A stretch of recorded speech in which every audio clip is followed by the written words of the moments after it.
105, the busy drive. The 110 south at Rosecrans also seeing a wreck onto the right shoulder. Norwalk, your 105 east to the 605 south transition. Look out for a collision onto the shoulder in this area. Wendy's new breakfast 2 for $3 Biggie Bundles lets you choose from your fave 4, including a sausage or egg and cheese biscuit, small seasoned potatoes, or medium hot coffee. Limited time only during breakfast hours. U.S. price and participation may vary. Not valid in a combo. Single item at regular price. This is the KBLA Sports Minute with Ray Richardson. I'm a bad man. The NBA sent a clear message that they want to see the league's best players on the court as much as possible. The Board of Governors approved a new policy for resting players that could result in fines up to $1 million. Teams will be subject to penalties if they continually rest players for national TV games or sit out multiple All-Stars in the same game. The new rules have exceptions for players 35 and older, but the NBA has had enough of load management. Hope the Clippers have a complete understanding of this new rule. For some reason, the Rams don't want to explain why backup quarterback Stetson Bennett was placed on the non-football injury list. The rookie from Georgia is required now to miss the Rams' next 4 games. Matthew Stafford and Brett Ripien are the only quarterbacks on the Rams roster. No debates, no speculation, just the info you need. That's your KBLA Sports Minute. I'm Ray Richardson. More news, opinions, and conversation when we come forward on KBLA Talk 1580. KBLA Talk 1580 is dedicated to empowering our communities by providing progressive talk radio for our audience. We strive to be an intersectional voice for the voiceless. As a Black-owned and operated station, we are committed to highlighting diverse perspectives and creating safe spaces for meaningful dialogue. We believe that everyone has something unique to bring to these political, economic, social, and cultural conversations, and we don't shy away from the hard conversations about current events. We endeavor to be a beacon of hope and understanding, while boldly challenging listeners to think more deeply about difficult topics that impact us all. With this in mind, our mission statement at KBLA Talk 1580 is simple: to create an inclusive platform that promotes civil discourse through honest dialogue and encourages personal growth among our listeners, so they can become the active agents of change. Our vision is to establish ourselves as the premier radio network with relevant programming across the beloved community, connecting people through shared experiences and collective power for lasting impact beyond these challenging times.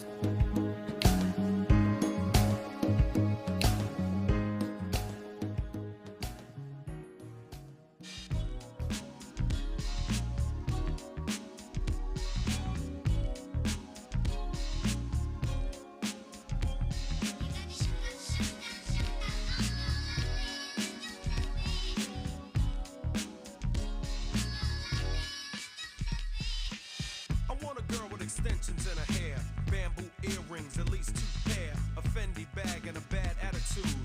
That's all I need to get me in a good mood. I'm Tavis Smiley, and I'm delighted to have you in with us today in this second hour. What a great first hour with Congresswoman Maxine Waters and Dr. Julianne Malveaux talking about the economy and the 15th anniversary tomorrow, the financial meltdown. And you heard Maxine Waters say in our first hour, it could happen again. And so delighted to have her on this program today. A number of anniversaries happening. 15th anniversary tomorrow of the financial services, the financial meltdown. 60 years ago tomorrow, the bombing of that 16th Street Baptist Church in Birmingham.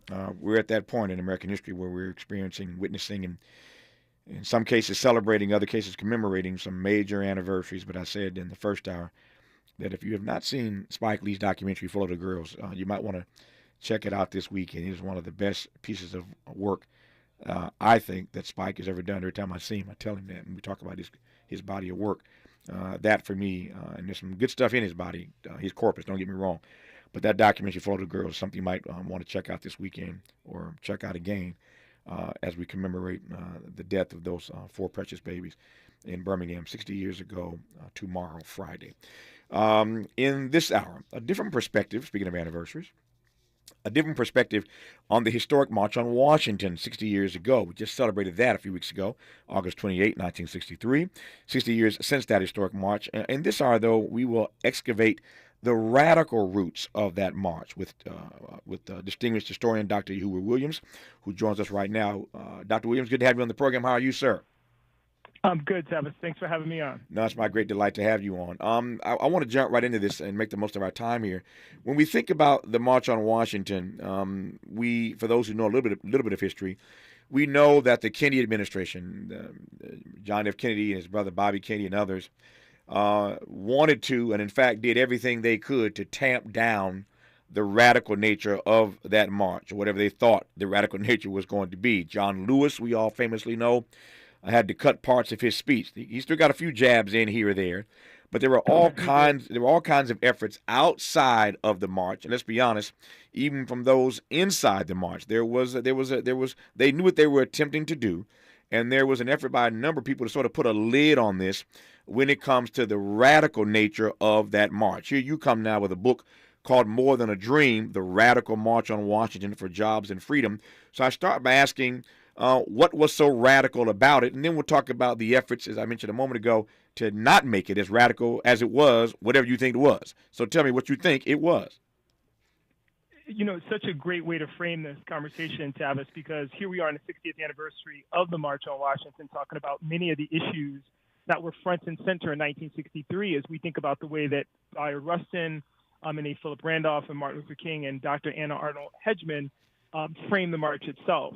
A lot of times when people think about the March on Washington, they focus on Dr. King's I Have a Dream speech. But if you look at those placards from that day, they're talking about things like police brutality, certainly has a contemporary meaning for us today. They're talking about issues dealing with fair housing, education, and certainly as we're looking at the potential now for a strike of auto workers, Walter Reuther is one of the speakers at the March on Washington, and certainly organized labor, and labor is a central feature that's taken on by many of the speakers on that day. But what's so radical about it is if you go back and you listen to the pledge that Bayard Rustin reads at the end of the march, he talks about it as a revolution.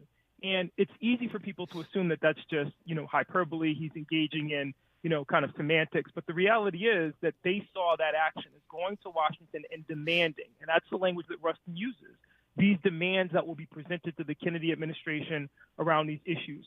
There are a lot of compromises that are made in the process, but at the end of the day, they are making demands on the government to live up to the promise of freedom and democracy. And that was radical in 1963. Do you think radical? I hear your point. Do you think, though, that the march was revolutionary? That's an interesting word to use to refer to this march. And I want to let me just do this right quick. I want to juxtapose the notion of this march being revolutionary with the theme that we are stuck on from King's speech, I Have a Dream. Now, as you know, there's a whole lot more that King said in that speech that folk don't want to wrestle with, particularly the first third of the speech. If you break it up into 3/3, the first third, he was coming down hard on America. We don't ever want to focus on that. We get a loop of the I Have a Dream frame.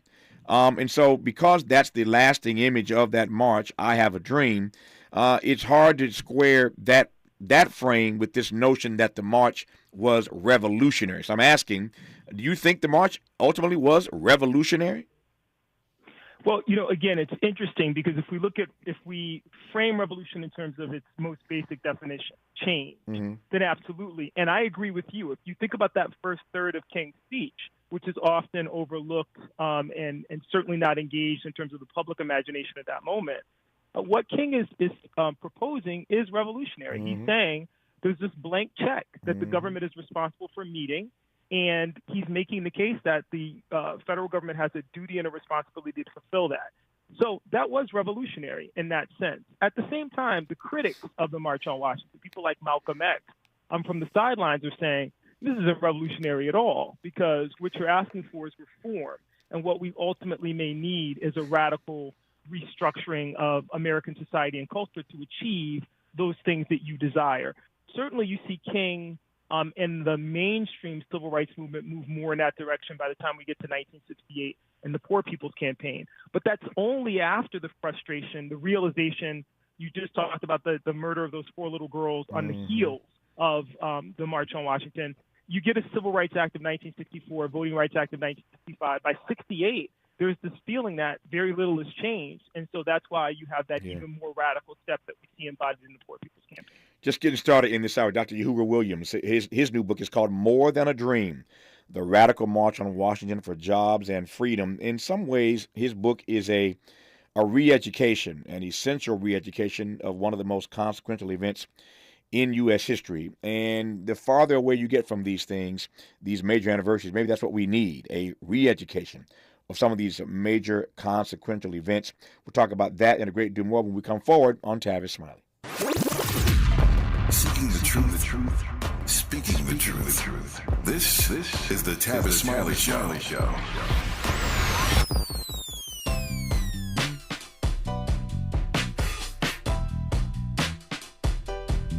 Escalade IQ. This the intro to the all-electric Cadillac, perfected like Zoom. And on a full charge, you get 450 miles without the stop. Haiku. This is what I do. Daddy fat intellect since 92. Linked all the way back, panoramic roof. Come with 24-inch rim standard. Ooh, why? Shawty don't kill him. Cadillac diamond in the back, cold chillin'. And when I'm on attack, on the track is no ceiling. Sky's the limit. You hear me? You hear me? Straight drop, no parachutes. Lay lines like a longitude and latitude. Dilly, beloved, clearly we're hustling. Bustin', truckin'. Cadillac. For more on the Escalade IQ, visit Cadillac.com. Available late 2024. GM estimate 450-mile range. On a full charge based on development testing and/or analytical projection. Consistent with SAHA 1634 revision 2017 MCT. Range subject to change prior to production. Annual rates may vary based on service factors, including ambiance temperature, terrain, battery age, and condition loading, and how you use and maintain your vehicle. You're listening to K-Trip, where we play all the best classic water-wasting hits like watering your lawn during the hottest time of the day and leaky faucets.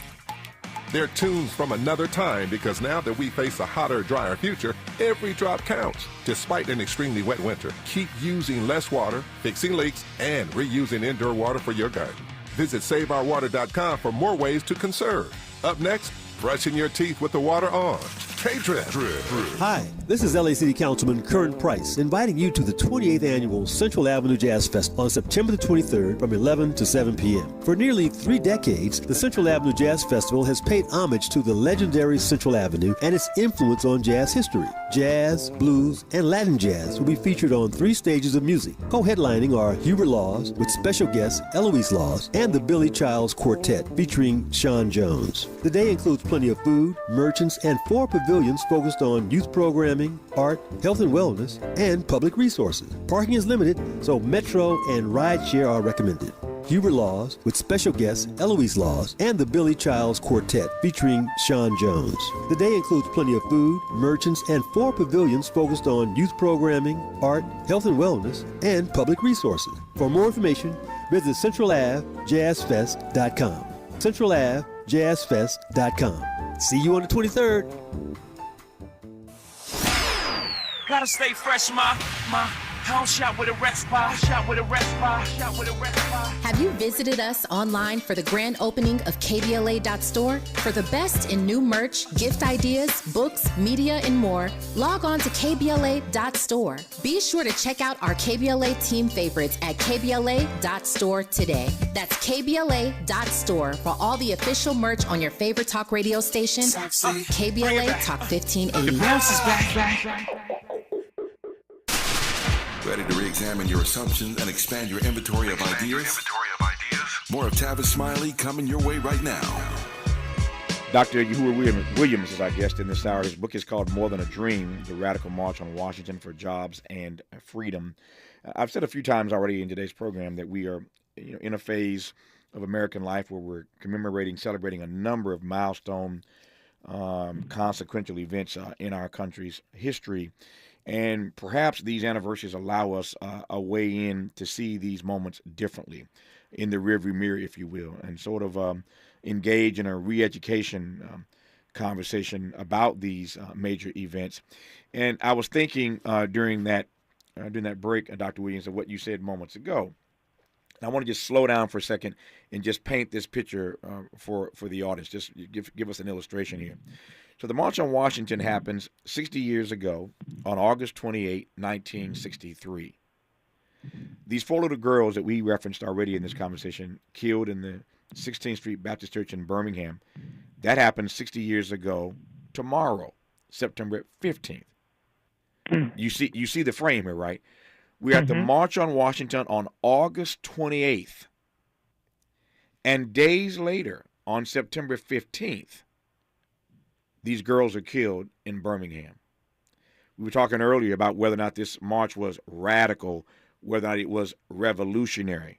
But looking at America through that frame, through that lens of August 28th, celebrating this grand march in Washington, all the big six, minus Dorothy Height, they wouldn't let the sisters in, but all the big six then go to the Oval Office after the march for photos and laughs with John F. Kennedy.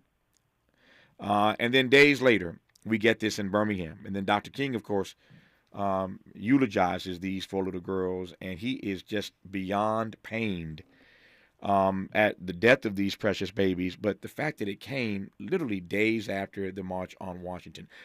So that's the frame. I'm going to let you unpack that and dissect it. But I want to just slow down for a second to give us a new way of looking at what happened 60 years ago. Dr. Williams, the mic is yours. It's interesting, Tavis, because that's the blistering critique that Malcolm X will make of the March on Washington in referencing what happened in Birmingham, as you put it. Just, a few short weeks after the march, you have the murder of these 4 little girls and no accountability, and that's critical. At the same time, what's important about that, especially as we want to make parallels with our contemporary moment and that historical moment, is this idea that the March on Washington and the list of demands that are put before the Kennedy administration are an affirmation of Black life and Black dignity. They're not using those words, but they're in essence saying the federal government has a duty to protect Black life. The federal government has a duty to ensure that the decisions of the United States Supreme Court with regard to education are honored. The federal government has a duty and a responsibility to protect nonviolent protests and the rights of American citizens in everyday areas of transportation and so on and so forth. The murders that take place just a few weeks later are a clear indication that you needed much more than a march, that you needed the type of interventions that John Lewis was calling for when, that passage that's excised from his speech. We need we will march through the South the way that Sherman did. And that was a call for kind of military occupation. That is, again, as we talked about, John Lewis' speech, of course, is edited. A. Philip Randolph goes to him after, objections are raised by Kennedy's influencers within the march itself. And they say, that's got to be taken out. But it points to that element within even the Big Six that felt that they needed to make a stronger articulation of those demands in that moment, because they recognized that their lives were literally at stake, that this wasn't, we tend to, again, think about the march as this kind of grand, parade. But the fact of the matter is, the Kennedy administration is fearful about the potential for violence, not only on the part of the demonstrators, but they're also fearful that, white racists will come to D.C. and engage in acts of violence against demonstrators. One of the things that goes undocumented is the number of marchers who were attacked on their way back to their communities after the march. So, we think about something like a Charlottesville in our contemporary moment, but we can see the roots of that in this history. Let's talk about more of those radical roots. I got 3 or 4 of them I want to throw at you and give you a chance to unpack them. I'm glad we got the rest of this hour to do so.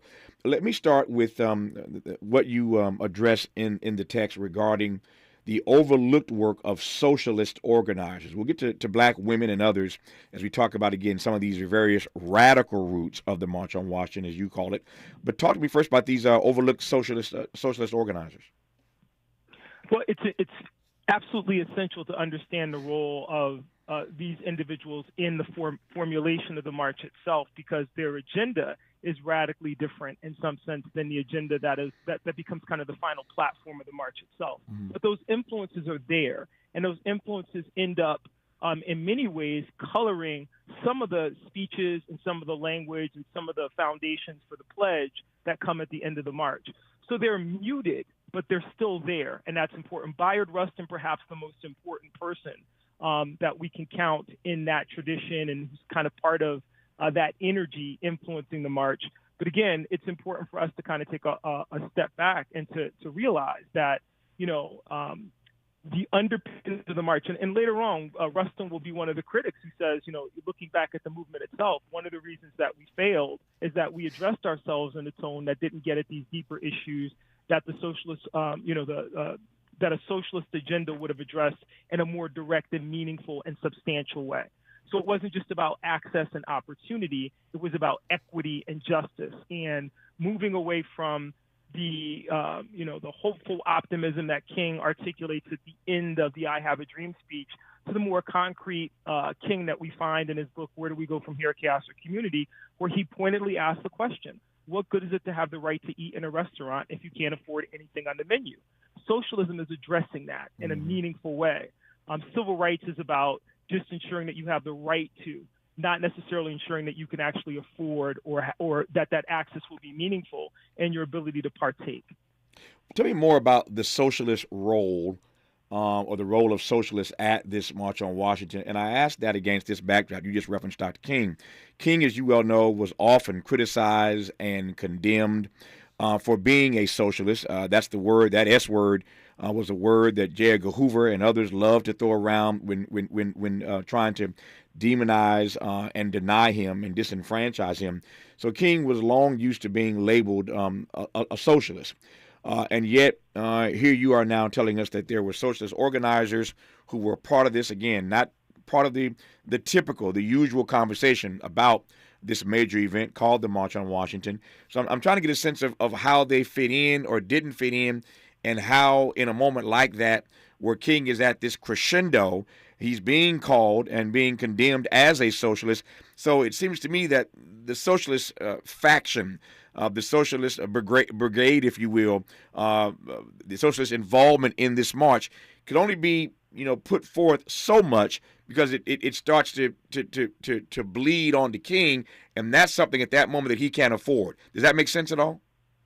It makes perfect sense, Tavis. And this is the interesting thing, is that because, Randolph and Rustin, A. Philip Randolph and Bayard Rustin, are fervent socialists. There's no question about their politics. Mm-hmm. King, in some sense, is beholden, as everyone is, to A. Philip Randolph, because ultimately this is a continuation of the proposed March on Washington that he had floated in 1941 in the midst of the Second World War, that ultimately resulted in executive order that desegregated defense industries, and the march was called off. But if you think about the platform in that moment, it was a socialist agenda that was driving that. Mm-hmm. You see Rustin and Randolph in particular throughout, focusing on the moral responsibility that the government has to steward the nation's economy toward meeting the basic needs of all people. And they're looking at these in kind of, I'll say them in big cartoonish ways for your audience today, but food, shelter, education, healthcare. And King and other, Whitney Young, certainly Roy Wilkins of the NAACP, they're also trying to navigate this very powerful in that moment smear of them being socialist or communist, so on and so forth. And that anti-communism strain means that they have to walk a tightrope in terms of how they address and try to bring in this liberal audience, while also fearing this label of communism or socialism, which at that point, as you well know, J. Edgar Hoover makes a career of being able to utilize that as a weapon against progressives and people with a more radical vision in terms of how to reform or ultimately reimagine American society and culture. We are reimagining, we are rethinking the March on Washington 60 years later through a more radical lens. The book is called More Than a Dream, The Radical March on Washington for Jobs and Freedom. The author of that book is our guest, Dr. Hoover Williams. You're listening to Tavis Smiley. Let me move now from those socialists to black women protesters. Again, we're trying to look through a different lens at the radical roots of this march, and let's do that through the lens of black women protesters. Dr. Williams? Well, the interesting thing about African-American women, black women in this march, is that they are unheralded, and yet their role is absolutely essential. I know the scholar Charles Payne in his book, I've Got the Light of Freedom, has written, or the way he frames it is, men may have led the movement, but women organized. And if you don't have any organization, any ground game, you're not leading much. And certainly on the eve of the March on Washington, it was clear that women had played a significant role, and yet the march organizers, for the most part, were willing to overlook that. In fact, it is pressure from people like Dr. Anna Arnold Hedgeman and Pauli Murray that lead to that tribute that Daisy Bates will make to the Negro woman during the march itself. And that's a little bit of a compromise. Otherwise, there would have been no representation of women in the fight on that day. And that was supposed to be delivered by Medgar Evers' wife. But of course, Daisy Bates ends up, making that tribute. The women themselves are upset about this, rightfully, because if we think about those major campaigns within the movement, it's clear some of the names. We think about Cambridge, Maryland. We think about Gloria Richardson. If we think about what happens in Little Rock, in Arkansas, it's Daisy Bates. Mm-hmm. Diane Nash is central. Rosa Parks. So there's no question that you have women in the national spotlight in terms of their activism, but then the grassroots.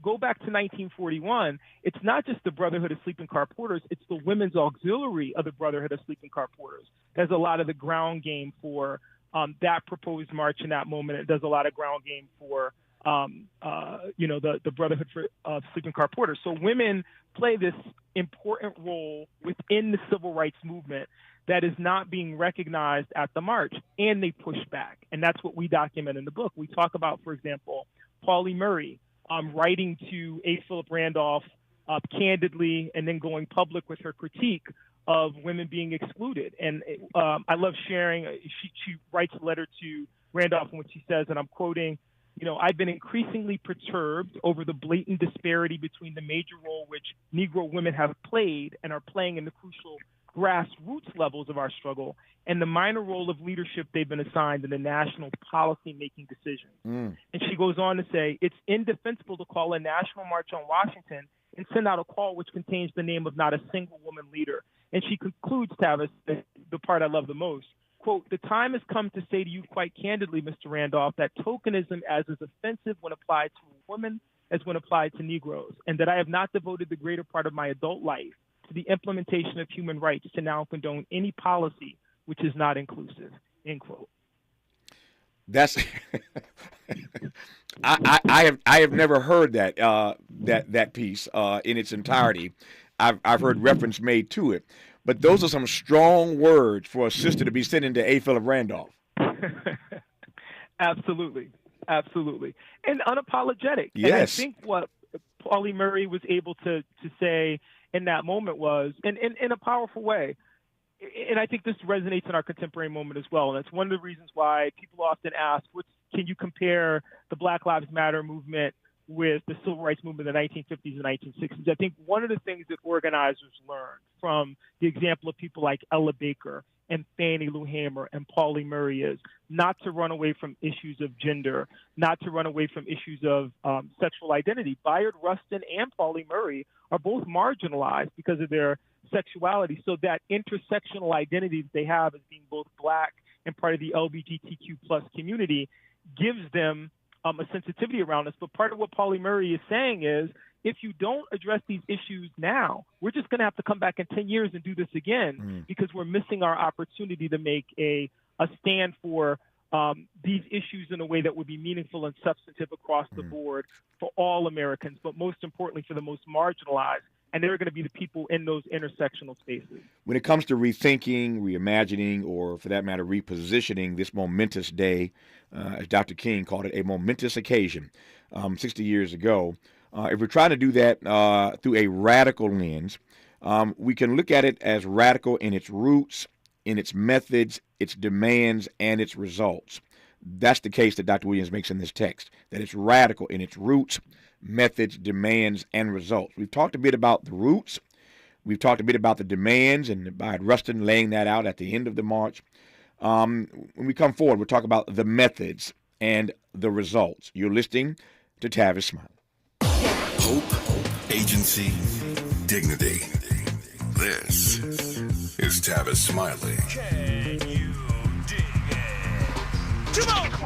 If you're like me, 60 and retired, making ends meet, especially here at the supermarket and drugstore, is tough. I'm so blessed to have found benefitscheckup.org. It's a free and confidential website from the National Council on Aging that connected me to $1,200 a year in programs that help pay for food, medicine, utilities, and more. Maybe it can help you. benefitscheckup.org.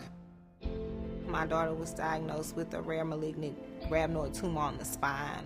They sent her straight to St. Jude. My hope was gone. But when you get there, everyone's like, hey, we're not going to give up. And when you see other people not giving up on your child, that makes all the difference in the world. When I found out I didn't have to pay, I was just grateful. They saved my baby's life. Finding cures, saving children. Learn more at stjude.org.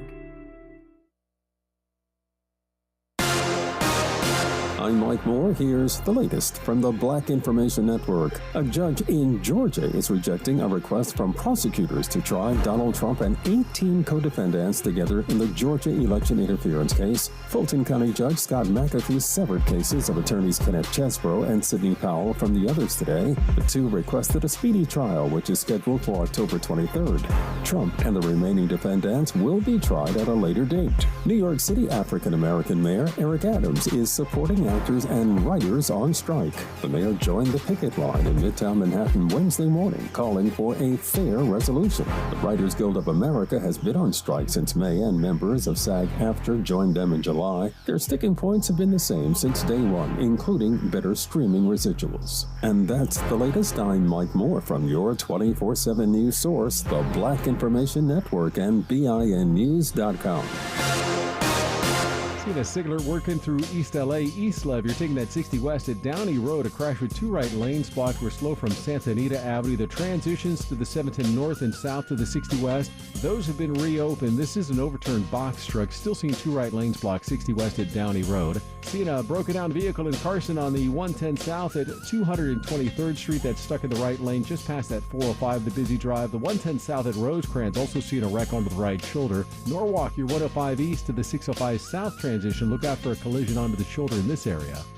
Wendy's new breakfast 2 for $3 Biggie Bundles lets you choose from your fave 4, including a sausage or egg and cheese biscuit, small seasoned potatoes, or medium hot coffee. Limited time only during breakfast hours. U.S. price and participation may vary. Not valid in a combo. Single item at regular price. Summer is winding down, but business needs keep ramping up? Check out Indeed, the all-in-one hiring solution that helps you attract, interview, and hire candidates. Visit Indeed.com/credit and get $75 towards your first sponsored job. Terms and conditions apply. This is the KBLA Sports Minute with Ray Richardson. I'm a bad man. The NBA sent a clear message that they want to see the league's best players on the court as much as possible. The Board of Governors approved a new policy for resting players that could result in fines up to $1 million. Teams will be subject to penalties if they continually rest players for national TV games or sit out multiple All-Stars in the same game. The new rules have exceptions for players 35 and older, but the NBA has had enough of load management. Hope the Clippers have a complete understanding of this new rule. For some reason, the Rams don't want to explain why backup quarterback Stetson Bennett was placed on the non-football injury list. The rookie from Georgia is required now to miss the Rams' next 4 games. Matthew Stafford and Brett Ripien are the only quarterbacks on the Rams roster. No debates, no speculation, just the info you need. That's your KBLA Sports Minute. I'm Ray Richardson. More news, opinions, and conversation when we come forward on KBLA Talk 1580.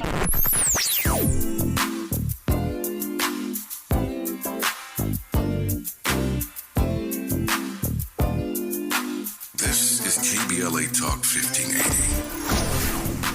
Talk radio. That's music to your ears. We're unapologetically progressive. KBLA Talk 1580.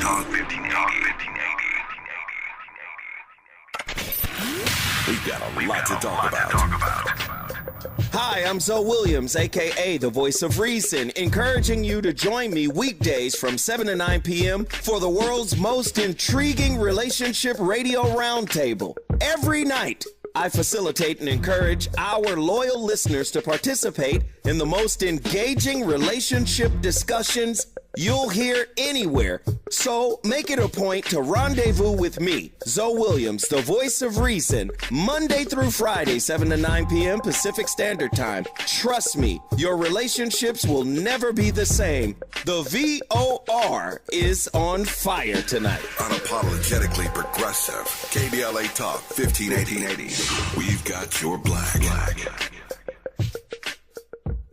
Hey, this is Zoe Williams, the voice of reason from KBLA Talk 1580. Listen, if you're in the market for the best prices and the fastest delivery for custom-made roller shade, LA Custom Blinds is the place to be. Schedule a free estimate and they will come to your house, measure your windows, and bring a variety of fabrics to choose from. And then come back and install it all for free. The best part is that their factory is located right here in downtown Los Angeles, so they make the shades really fast. All you got to do is go to lacustomblinds.com and schedule your free in-home estimate right now. Tell them Zoe Williams sent you.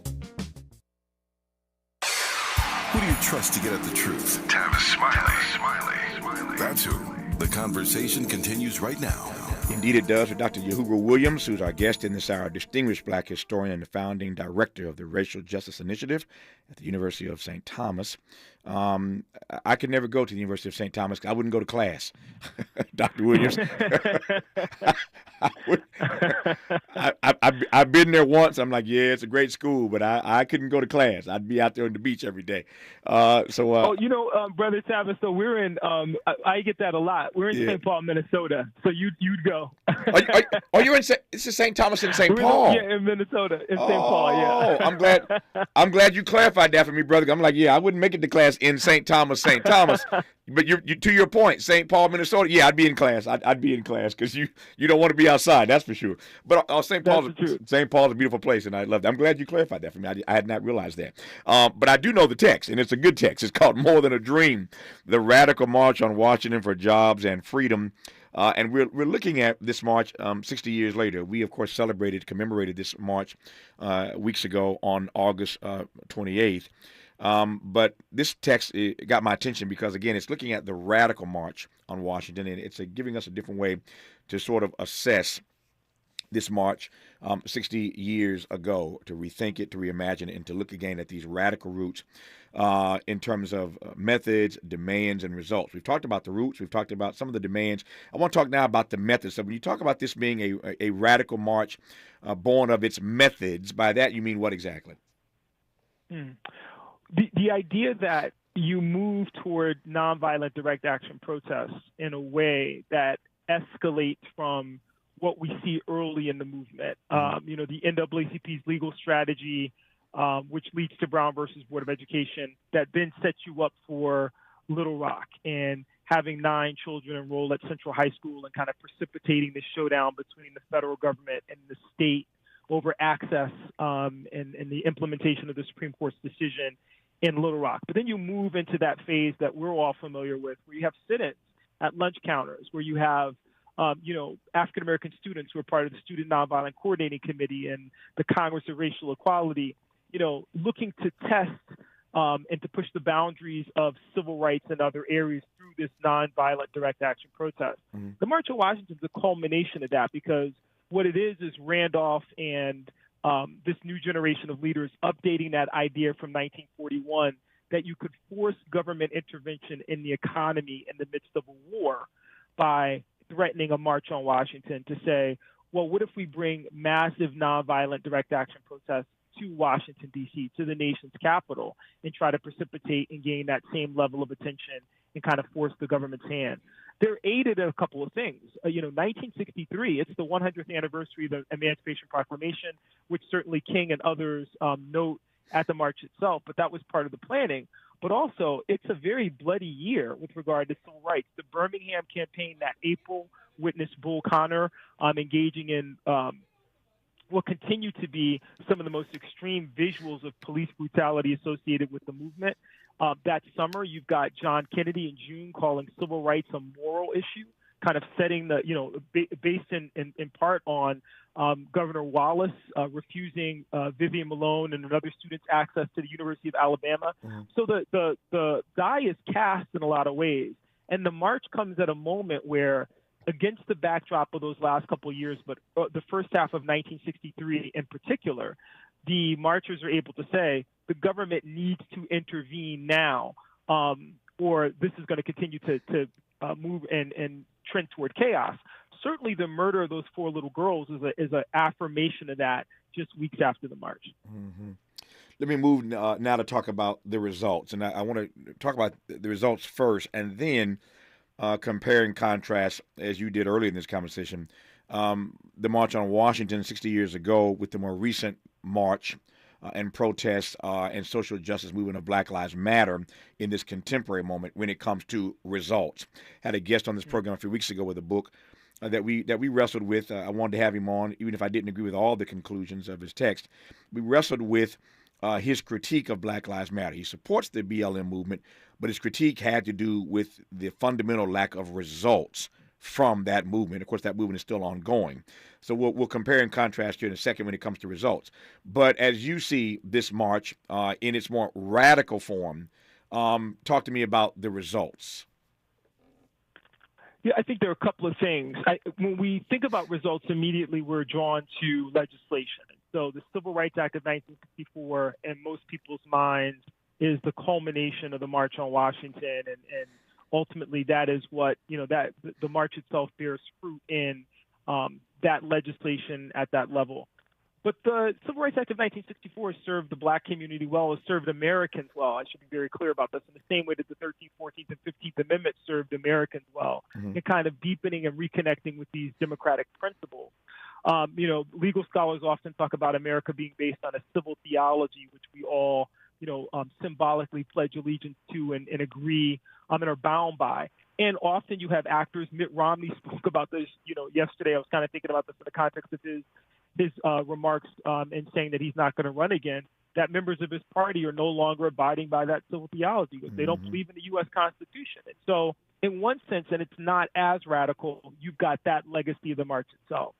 But one of the things that we note in the book is that there are folks who show up at the party in D.C. who are not entirely bought into nonviolence, who are not entirely bought into the agenda that's set up by A. Philip Randolph. And when they leave the march and when they see the murder of those 4 little girls and when they witness the frustration that comes with the passage of the Civil Rights Act of 1964, followed by the murder of 3 civil rights workers, Schwerner, Cheney, and Goodman in Mississippi, and the continued violence and political chicanery, that deepens their sense of alienation and radicalism.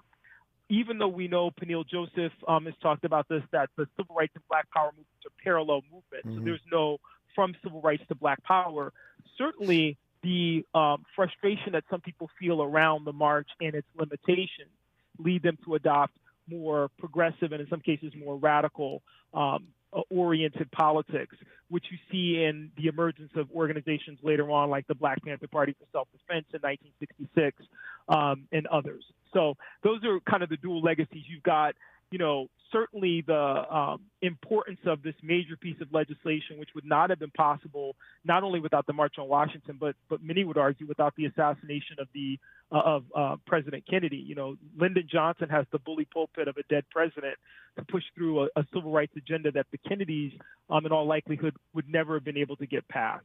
At the same time, there is this radicalization that's taking place within the movement itself, or at least an accentuation of that when people realize that this is not enough. And that's the story. Selma, why do you need a Voting Rights Act after Selma? Because there's this constant realization, and we saw the same thing during the Civil War and Reconstruction. Why do you need 3 constitutional amendments, the Civil Rights Act of 1866,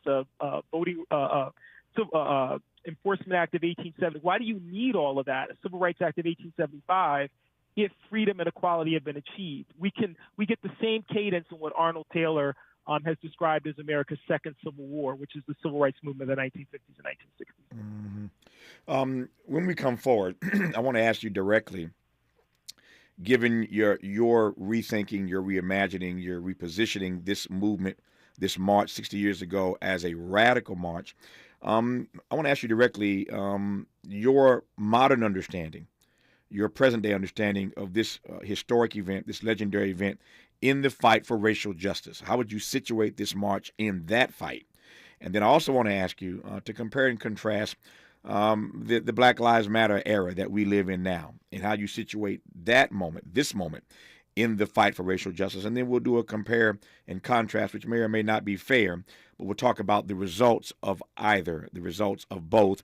You're listening to Dr. Yahuwah Williams right now on Tavis Smiley. What's your quarrel with the world? You're listening to Tavis Smiley.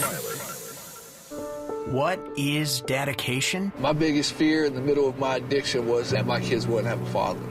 And I started thinking, you know what? This isn't my story. I definitely had to become a better man to be a better father. It's important to me that my kids are empowered and truly believe that if they can think it, they can do it. That's dedication. Visit fatherhood.gov to hear more. Brought to you by the U.S. Department of Health and Human Services and the Ad Council. Joey from Vermont, a farmer trying to get through the winter. Adriana from South Carolina, a single mother living paycheck to paycheck. Liam from Ohio, an injured father struggling to provide for his family. Hi, I'm Shanola Hampton, and I support the Feeding America network of food banks because they help provide over 6 billion meals to people in need each year. Learn more at feedingamerica.org. JP Morgan Chase is building on the investments in California and around the country to help close the racial wealth gap and build a more equitable future. As part of JP Morgan Chase commitment, they are taking action to help improve financial wealth and access to banking in the Black community, helping more people open low-cost checking and savings accounts, hosting community seminars with supporting Black-led institutions by building awareness about financial investments, hiring community managers, and opening community center branches like Crenshaw, Inglewood, and downtown LA. Visit today, jpmorganchase.com/racial equity. Again, jpmorganchase.com/racial equity. Get the tools to help reach your financial goals. Visit today, jpmorganchase.com/racial equity. Again, jpmorganchase.com/racial equity.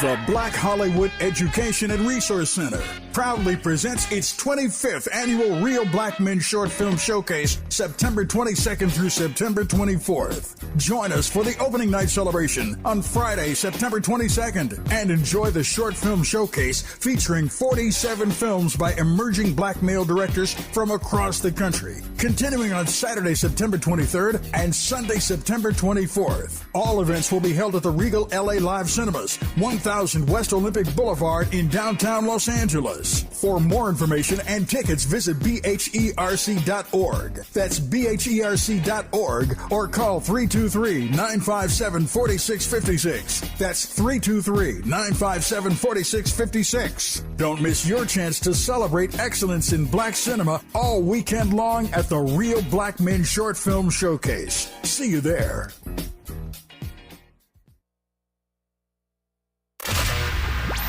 Smart talk for curious people just like you. You're listening to Tavis Smiley. Now that you've given us a different lens, Dr. Williams, through which to look at this more radical March on Washington for Jobs and Freedom as you see it, situate for me this legendary event in the fight for racial justice. We talk about it always in the context of civil rights, and one has to press to make a distinction between racial justice and civil rights. But I think you take my point. I'm trying to situate this in the fight specifically for racial justice. It's such a great question, Tavis, because I think you're right. Part of the problem with the March on Washington is this desire on the part of Americans in particular for a tragedy with a happy ending. And they're always looking to write that ending in some singular moment or singular event or piece of legislation or speech that encapsulates their hopes for a just democracy rather than the work necessary to achieve racial equality, which would be much more substantive in a way that socialist agenda that Randolph and Rustin were pushing that we talked about earlier, where King winds up and where do we go from here, chaos or community, or coming out against the Vietnam War would encapsulate. And that tension is evident in the speakers at the march itself. It's evident in the tension between someone like a Roy Wilkins and a John Lewis. It's evident in the effort to minimalize and make invisible the work of LGBTQ plus activists like Bayard Rustin and Pauli Murray, and in the exclusion in meaningful ways of the contribution of Black women. And so all those things, I think, if we look at the March on Washington through that lens, it gives us this kind of hopeful, optimistic view through that last half of King's speech, which if you dig into the march more and kind of look at its radical roots and kind of interrogate the range of what's happening on that day, also point to the things that we have to continue to overcome in our contemporary moment. They still haunt us because that tragedy with the happy ending that people want is elusive. wounds produce narratives. And so when I think about the agenda of Black Lives Matter today, I see the wound of not addressing issues of gender substantively in that earlier civil rights campaign reflected in an organization that is trying to learn the lessons of the past. Thinking about Ella Baker, strong people don't need no leaders. Mm-hmm. Thinking about how dangerous charismatic leadership can be when it's easy to cut off the head and then leave a movement rudderless. And for some of us of a certain age, we're uncomfortable with that model because we've been steeped in a historical memory and literature that says Martin Luther King was the leader of this movement. Yeah. When one of the things that we say in the book is that the movement was much bigger than Dr. King. Yeah. Speaking of Dr. King, let me ask you right quick and we'll move forward here. I've often wondered about this, and this audience knows that King is my hero. I regard King, about whom I have written, as the greatest American this country's ever produced. That's my singular assessment. And that said, I've often wondered, Dr. Williams, whether or not King's iconography, and particularly the iconography of this speech, the I Have a Dream speech, blinds us from seeing a lot of things about this march, including the more radical roots of it. Not only do I agree with you, Tavis, but your book was hugely influential in the way that we thought about this. I think part of the problem with King is that iconography, that desire. I made a joke a couple of years ago, but it's actually not funny, that we think about King's birthday today and it's become a celebration of capitalism. Mm-hmm. People go out and you have a white sale on Dr. King, which is insane. But what you get at in your book, which I think is hugely important, and it's also something that Vincent Harding talked about, is this historical amnesia about Dr. King as a leader, and a word that you use consistently, a visionary.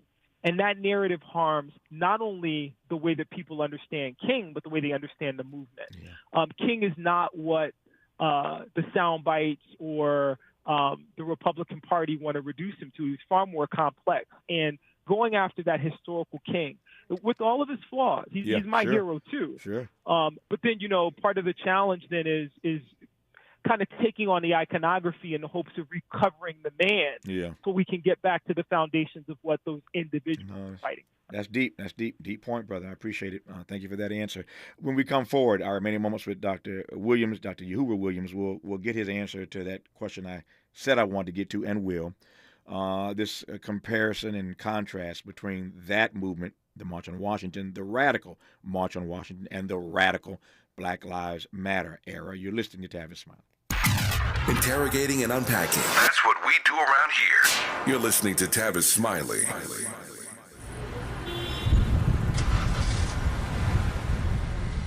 What's up, party people? It's your favorite MC's favorite rapper, MC Light here. And we're celebrating 50 years of hip-hop, authentically powered by Cadillac. And we're going to take it way back to where it started. It was only fitting that hip-hop began with teenagers at a back-to-school jam in the rec room of a South Bronx apartment complex by an 18-year-old brother. By the way, I'm also sure he had a Cadillac parked outside. He noticed the energy on the dance floor when he switched between two turntables, extending the beats, repeating the breaks, and never losing the rhythms. And that was the birth of hip-hop. And from that moment, it took off. For more on how Cadillac is celebrating hip-hop's 50th, visit Cadillac.com/audacity. The possibility of lung cancer can be pretty scary, especially if you're one of approximately 8 million current or former smokers at high risk. That's why SaveByTheScan.org wants you to know that now there's a breakthrough low-dose CT scan that can detect lung cancer early, and it only takes 60 seconds. You stop smoking, now start screening. For an easy quiz to see if you're eligible, visit SaveByTheScan.org. It could save your life. SaveByTheScan.org is brought to you by the American Lung Association's Lung Force Initiative and the Ad Council. KBLA Talk 1580. We've got a lot to talk about. The rent is too damn high. KBLA joins you in calling for affordable housing. The LA Tenants Union is a diverse, tenant-led movement fighting for the human right to housing for all. The LA Tenants Union demands safe, affordable housing and union rent control. They organize against landlord harassment, mass evictions, and displacement, and mobilize for the repeal of the Ellis Act and Costa-Hawkins Act. The LA Tenants Union is on a mission to strengthen tenants' political power through education, advocacy, and direct action. To get help with your eviction or other landlord-tenant issues, take action for justice, or become a member, visit latenantsunion.org. This is a community call to action from KBLA Talk 1580. Ew, gotta get rid of this old Backstreet Boys t-shirt. Tell me why. Because it stinks, boys. Tell me why. I've washed it so many times, but the odor won't come out. Tell me why. No, you tell me why I can't get rid of this odor. Have you tried new Downy Rinse and Refresh? It doesn't just cover up odors, it helps remove them. Wow, it worked, guys. Yeah. Downy Rinse and Refresh removes more odor in one wash than the leading value detergent in 3 washes. Find it wherever you buy laundry products. Let's get back to more of Tavis Smiley right now. More of Dr. Yahuwah Williams right now on Tavis Smiley. My extra question, I think, Dr. Williams, is this. You raised this earlier, so I'm really following you. This issue of the radical march on Washington 60 years ago, and I would just put it this way, the radical protests, the radical efforts of Black Lives Matter. The thing that matters most to me, and I get, frankly, tired of some of these comparisons because you really can't do it. They're two different eras, two different moments, two different strategies and tactics. I get all of that. But I think the one thing we can judge both of these eras on are results. And we've talked about the results of that particular era. The Black Lives Matter era is still ongoing, but I think one could argue that it's reached its apex. One could argue that. We'll see when they kill somebody else a week or two from now, sadly. But where results are concerned about these two major moments in Black social movement, you'd say what? Again, great question, Tavis, and I know you and I share this. We kind of push back against periodization because it's hard to talk about the civil rights movement as occupying a period. But if we were to, if you push me, I'd say 54 to 68, and that is, kind of the King-led movement. Well, Black Lives Matter, as you pointed out, is kind of still in that window of, if we go back and we date it with Trayvon Martin. That's right. It's not even a decade old yet, so it's difficult to make the case that we can evaluate results. I had a conversation with a group of young people, and I was trying to explain, that made it a little cartoonish for them, but it's like comparing Jordan and LeBron. If your metric is championships, but we're not talking about championships, we're talking about racial justice, and it's far more complex than that. I think in terms of narrative change, Black Lives Matter has been incredibly effective in terms of getting people to think more expansively about intersectionality, things that are getting pushed back against. And one of the things that I want to emphasize in this is that Michael Klarman, a legal scholar, has argued that Brown versus Board of Education was significant, not in terms of the integration that resulted in, but the backlash. What it did was led to this massive backlash that created those cartoonish exchanges that helped to accelerate and make clear what the issues were in the later half of the civil rights movement. The same is true of Black Lives Matter. The backlash against BLM has exposed the deep-seated racism, racialized structures when Trump was embodying the White House from the White House on down. And I think that that's important to make that comparison so that people understand that. The civil rights movement wasn't only about, the culminating Civil Rights Act of 64, Voting Rights Act of 65, and the 24th Amendment. The civil rights movement was about exposing these things that were deeply embedded in the fabric of American society and culture that Black folks experienced, but other people were woefully ignorant, if we're being generous, or deliberately blind, if we're being not being generous, about with regard to how racism impacted American politics and culture. Sometimes you have to take another look, and what this book does is allow us to take another look through a different set of lens. It's called More Than a Dream, The Radical March on Washington for Jobs and Freedom. Its author is Dr. Yahuwah Williams, prominent Black historian, distinguished university chair, and professor of history and founding director of the Racial Justice Initiative at the University of St. Thomas in St. Paul, Minnesota. We now all know. Dr. Williams, congrats on the text. I enjoyed this conversation immensely. I learned a great deal. I'll leave smarter when I leave today than I came in, courtesy of this conversation. So thanks for your time and congrats on the book, my friend. Appreciate you, Tavis. Thank you. Likewise. All the best to you. More of Tavis Smiley when we come forward. KBLA 1580 Santa Monica. I'm Mike Moore. Here's the latest from the Black Information Network. Former President Trump will be taping an interview today for NBC's Meet the Press. Sources tell CNN that the interview to air this Sunday will be taped at